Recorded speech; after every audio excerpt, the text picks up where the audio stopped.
Welcome back here once again, everyone. Shang-Chi and the Ten Rings was not a very good movie. It was kind of boring, to be honest with you.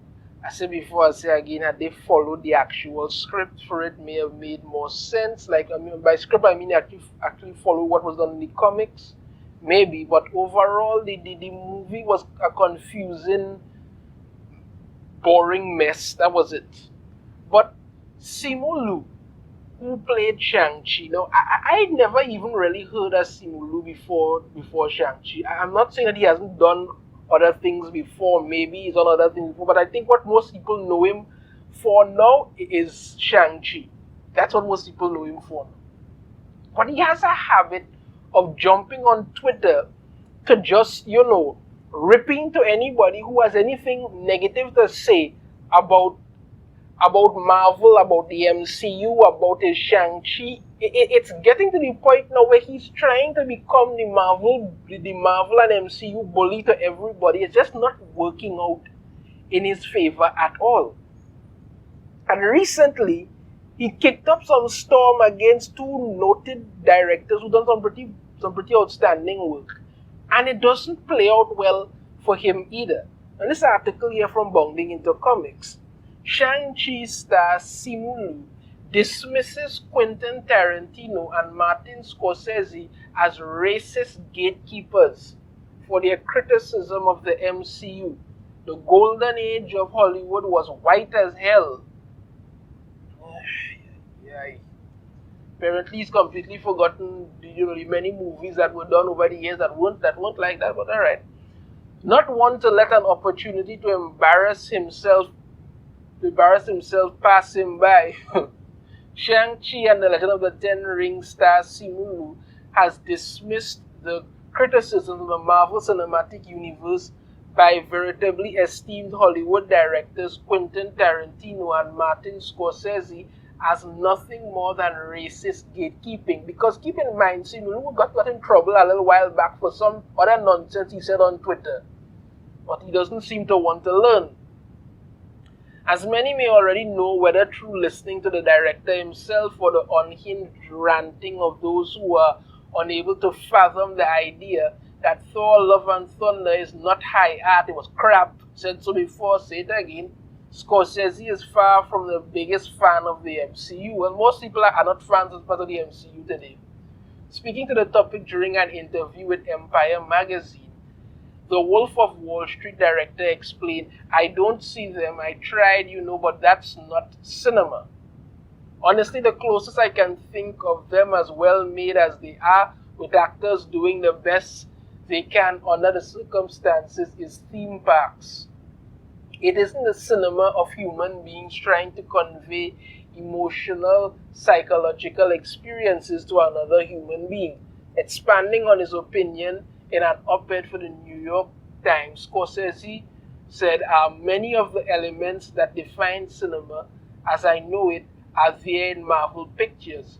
What's not there is revelation, mystery, or genuine emotional danger. And I could understand that because they have a way that they craft these things to follow, where you don't get the emotional, the emotional attachment that you should. Now the emotional attachment I think are in the stories, in the comics. Well, not the comics they're making today because they're making a bunch of crap, but before there was that emotion there. There isn't any of that now, so this is why I could understand what he's saying.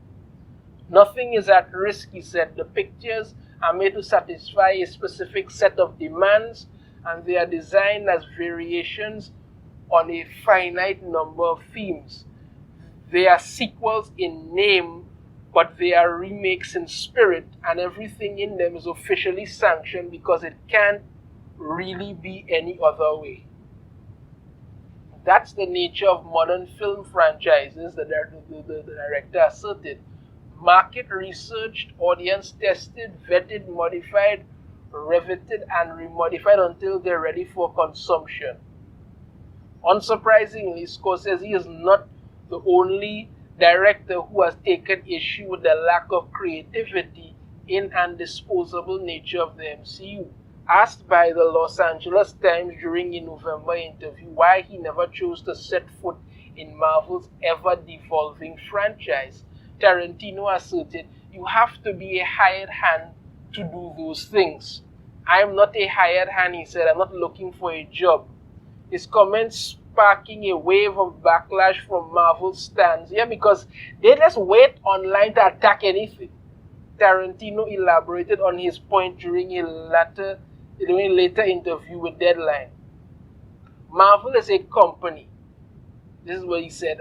They have properties, and when they hire a director, they're hiring a director to shepherd their property. I'm not looking for a job like that, and I'm not even eligible for a job like that.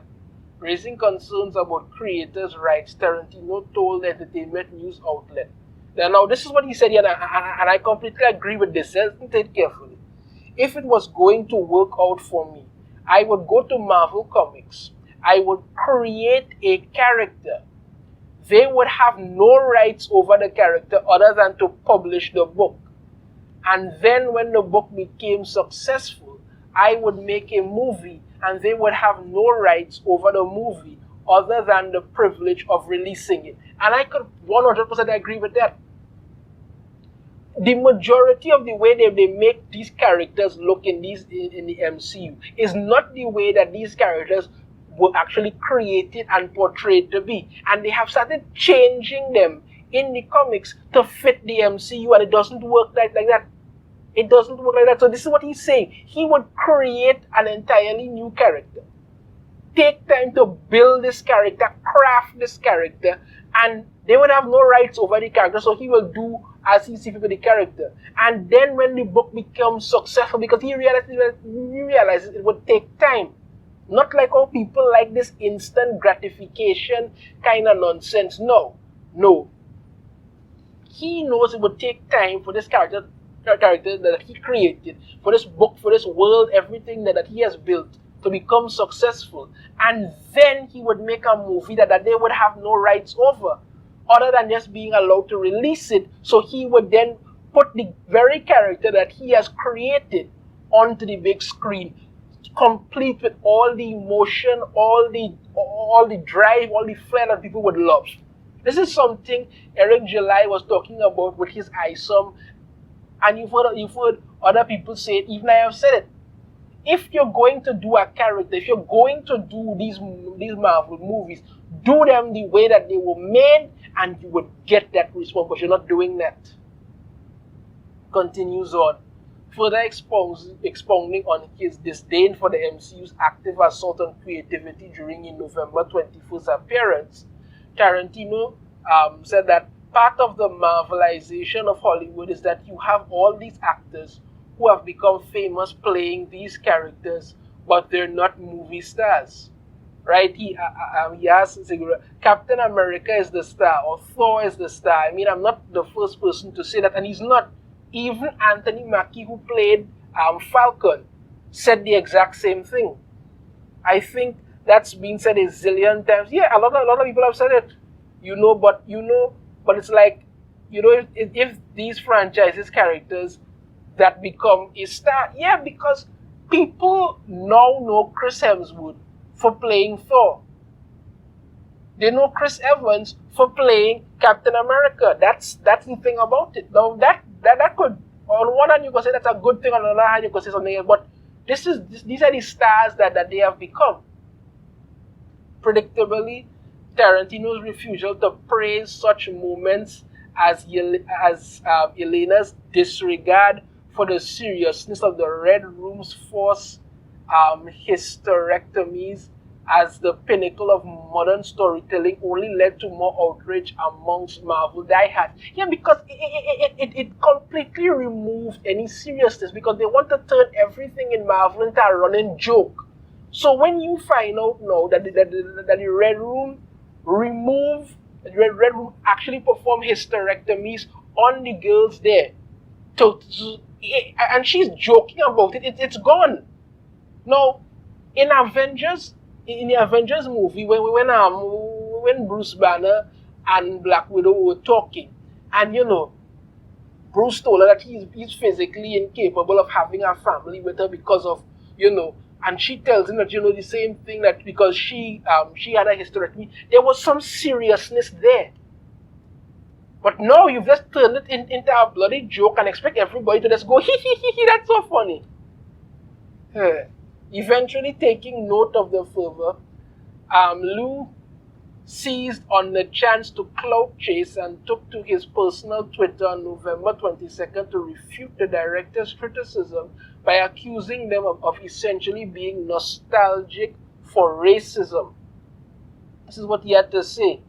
If the only gatekeepers to movie stardom came from Tarantino and Scorsese, be careful about those stuff. Anyway, I would never have had the opportunity to lead a 400 million plus movie.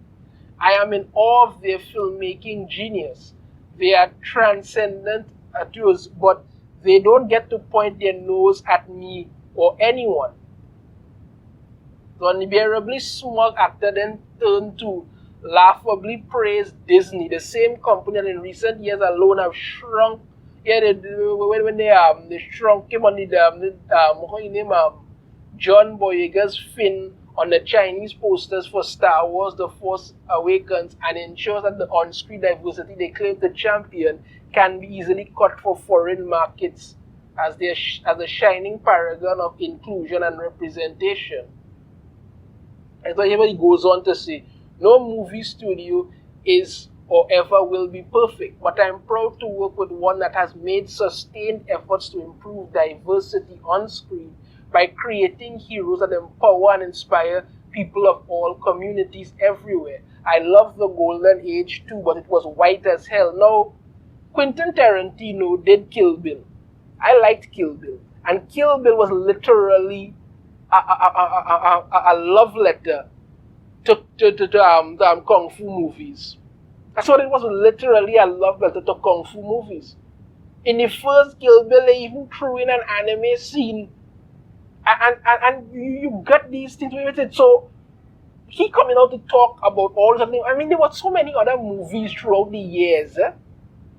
So many other movies in the 80s, the 90s, early 2000s that were very diverse.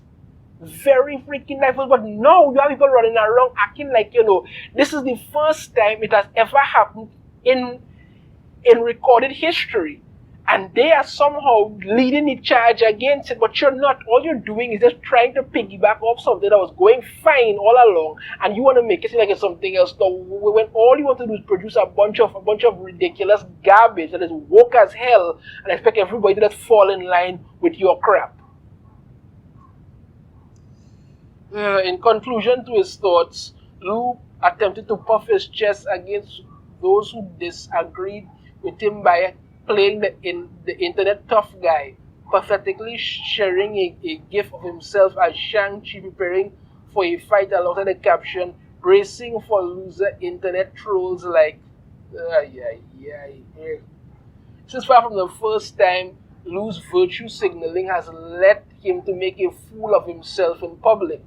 In light of the news that the television series in which he gained attention for Kim's Convenience had been cancelled by the Canadian Broadcasting Corporation, Liu said he resented the show's overwhelmingly white producers because they did not take input on the script from the actors. I don't even...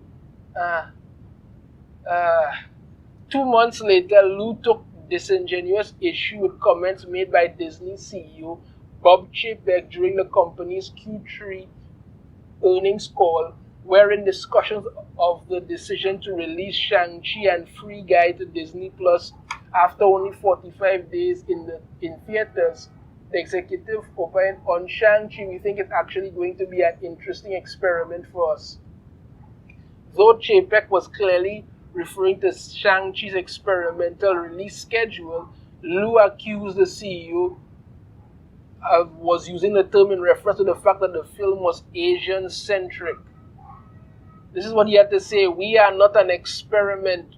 We are the underdog, the underestimated. We are the ceiling breakers. We are the celebration of culture and joy that will preserve after an embattled year. We are the surprise. I'm just the F up to make history on September to join us. Notice about the few after this bad faith interpretation of JPEG world, Liu was also boasted that his performance as Shang-Chi had given audiences an aspirational Asian character to look up to. Now, I saw Shang-Chi not in cinema. You couldn't pay me to go and see that, but I saw Shang-Chi and like I said, it was boring. It was just boring. Didn't make sense to me. I'm not even going to go through reading the rest of this nonsense because I really ain't interested in what he has to say. As far as I am concerned, these two are great directors who have done a lot of good work, and because they come out saying something, a lot of people are taking time to realize when it comes to the MCU that there's really no soul in it anymore. You come out swinging, and once again making a fool of yourself. Well, good for you, Simu Liu. You were in Shang-Chi. That's your big claim to fame. I wish you luck. I wasn't in the movie. You made your statement. Okay, good for you. But come on, it's what they're saying is true. There is no emotion left in MCU, and it's just getting worse, going down the toilet, and it's not coming back. Phase 4 has been terrible, and they just continue to beat that dying horse. You know your thoughts on this in the comments. If you have a different opinion, I'd love to hear it. If you like the video, be sure to hit that thumbs up. Subscribe if you haven't already. Ring the notification bell to be notified every time I put out a new video. And I shall see you all next time. Take care.